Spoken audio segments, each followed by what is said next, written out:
Hello family तो અમે સોમનાથ બેઠા છીએ હવે અરવિંદભાઈને પૂછ્યું મેં કીધું આપણે તુલસી સંગ જવું છે કે દ્વારકા જવું છે તો અરવિંદભાઈ કહે છે કે મારે દ્વારકા જવું છે એમ તો મેં કીધું કાંઈ નહીં આપણે પેલા દ્વારકા જઈએ પછી એવું લાગશે તો આપણે મને તુલસી સંગ દર્શન કરી આવીશું પહેલાં અમે અત્યારે દ્વારકા જઈએ છીએ અહીંયા બસ સ્ટેશન છે કે નહીં એટલે બસે આપણે પૂછીએ શું ટાઈમ આવે એટલે અમે દ્વારકા દર્શન કરી આવ્યા મિત્રો જેમ સુદામા અને કૃષ્ણની ભાઈબંધી હતી ને એમ હું એવો સુદામા જેવો ભાઈબંધ લઈને આવ્યો છું મારી હારે દ્વારકાથી જ મેં કીધું સુદામા જેવા ભાઈબંધને અમારા અરવિંદભાઈ ભાઈબંધ છે કે ને એ અમારા સુદામા જેવો ભગત છે એને હારે લઈને આવવાનું શું જોવો તમે એ જો ઓટલે બે ઉતાસી કેમ છે સુદામા મોજ મોજ સુદામાને મોજ છે જુઓ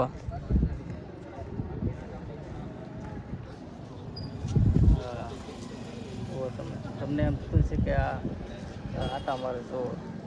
પણ અમે અત્યારે થાકી ગયેલા છીએ ફૂલ તો હુતાથી જુઓ ઓટલે જગ્યા મળી ગઈ છે તો આમનામ આપણે કાઢી નાખશું વાતો કરતાં કરતાં બેમાંથી એકેય નહીં ભૂલી નહીં એ હોય નહીં હું હું એવી છે અમારી ભાઈબંધી જવાથી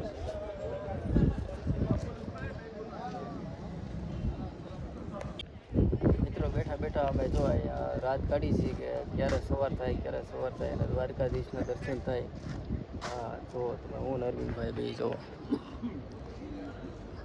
હા અરવિંદભાઈ કાંઈ બોલશે નહીં કેમ કે અરવિંદભાઈ થાકી ગયેલા છે સોમનાથ ગયા હતા કે નહીં અમે સોમનાથ ગયા દર્શન કરવા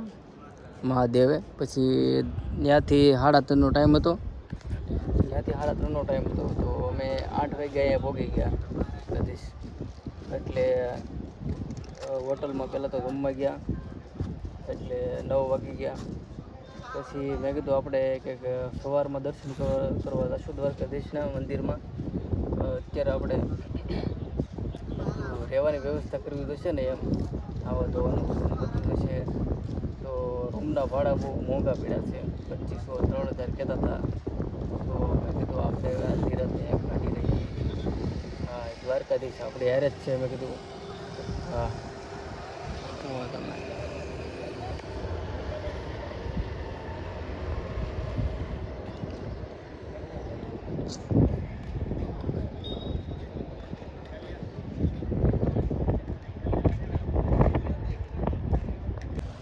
મિત્રો રાતના 1-1:30 વાગી ગયો છે તો અરવિંદભાઈ છે ને એ કહે કે અહીંયા શાની દુકાન ખુલ્લી છે તો અમે છે ને ચા પાણી પી આવીએ પીને જ છીએ તો શું છે એમાં મજા આવી જાય ચા પાણી પીને કીધું થોડોક ફોટો પડી જાય એટલે થોડુંક સગાઈ જાય એટલે અમે ચા લેવા જઈએ છીએ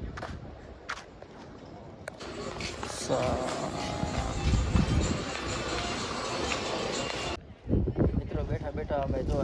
રાત કાઢી છીએ કે ક્યારે સવાર થાય અને દ્વારકાધીશના દર્શન થાય હા જુઓ તમે હું અરવિંદભાઈ બે જુઓ હા અરવિંદભાઈ કાંઈ બોલશે નહીં કેમ કે અરવિંદભાઈ થાકી ગયેલા છે સોમનાથ ગયા હતા કે નહીં અમે સોમનાથ ગયા દર્શન કરવા મહાદેવે પછી ત્યાંથી 3:30નો ટાઈમ હતો તો અમે 8 વાગ્યા અહીંયા પહોંચી ગયા કદીશ એટલે હોટલમાં પહેલાં તો જમવા ગયા એટલે 9 વાગી ગયા પછી મેં કીધું આપણે કંઈક સવારમાં દર્શન કરવા જશું દ્વારકાધીશના મંદિરમાં અત્યારે આપણે રહેવાની વ્યવસ્થા કરવી તો છે ને એમ આવા ધોવાનું બધું થશે તો રૂમના ભાડા બહુ મોંઘા પડ્યા છે 2500-3000 કહેતા હતા તો મેં કીધું આપણે ધીરજને કાઢી રહીએ હા દ્વારકાધીશ આપણે હારે જ છે મેં કીધું હા તમે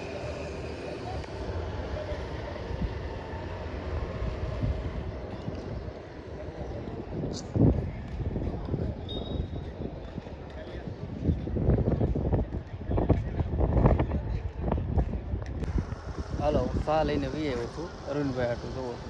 હારે હું પી લઉં ને મારું થઈ જાય ને એમ નકર મને તો ઊંઘ ચડી તું આગળ હુઈ જતો. અરવિંદભાઈ કહે કે તમે હુઈ જાવ કે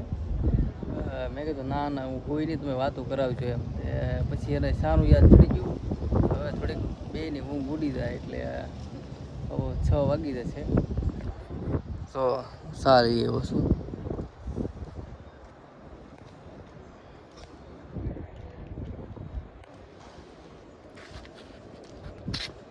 જો મિત્રો હું સા લઈ આવ્યો છું. જો અરવિંદભાઈ હવે બોલાય કે આવો આવો સા પીવો એમ. એને ઊંઘ બહુ સીડી હતી. કાંઈ નહીં, હાલો મિત્રો અમે સા પી લઈએ.